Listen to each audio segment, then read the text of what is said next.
Hello everyone, আসসালামু আলাইকুম। এটা কি বলেন তো, চিনতে পারছেন? এটা হলো মানকসু। আমরা এই কচুকে মানকসু বলি, জানি না কে কি বলে। আর এটা আমি সিদ্ধ করে ফ্রিজে রেখে দিয়েছিলাম। এটা আজকে বের করছি, এটা মাছ দিয়ে রান্না করব, ইলিশ মাছ দিয়ে। তার আগে দেখেন ভাজনাটা উঠায় রাখছি, পেঁয়াজ জিরা দিয়ে এটা উঠায় রাখতেছি, রান্নার শেষে দিব। আর এই কচুটা আমরা অনেক রকম করে খেয়ে থাকি, মুরগির মাংস, ডিম এভাবে রান্না করি ইলিশ মাছ দিয়ে। তো আজকে আমি ইলিশ মাছ দিয়ে রান্না করব। তো কে কে এই মানকচু খেতে পছন্দ করেন অবশ্যই কিন্তু কমেন্টে জানাবেন।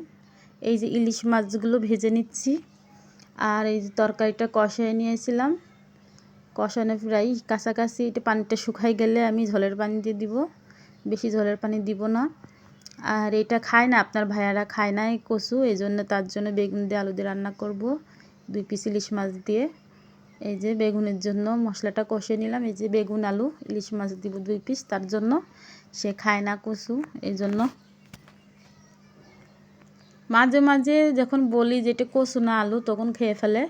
আর যখন বুঝে ফেলে যে এটা কচু, তখন আর খায় না। যাই হোক, অনেক মজা কিন্তু এই কচুটা। কে কে খেয়েছেন অবশ্যই কিন্তু কমেন্টে জানাবেন। এই যে তরকারিটা কষানো হয়ে গেছে, এই জন্য ঝোলের পানি দিয়ে দিলাম। ঝোলের পানি দিয়ে এই যে মাছটা দিয়ে দিব, এই যে মাছগুলো দিয়ে দিব। আর 2 পিস মাছ আপনার ভাইয়ের জন্য রান্না করছি বেগুন দিয়ে, আপনাদের ভাইয়ের জন্য। এই যে কিছুক্ষণ জাল দেওয়ার পরেই ভাজনাটা বেটে রাখছি, ওইটা দিয়ে দিব।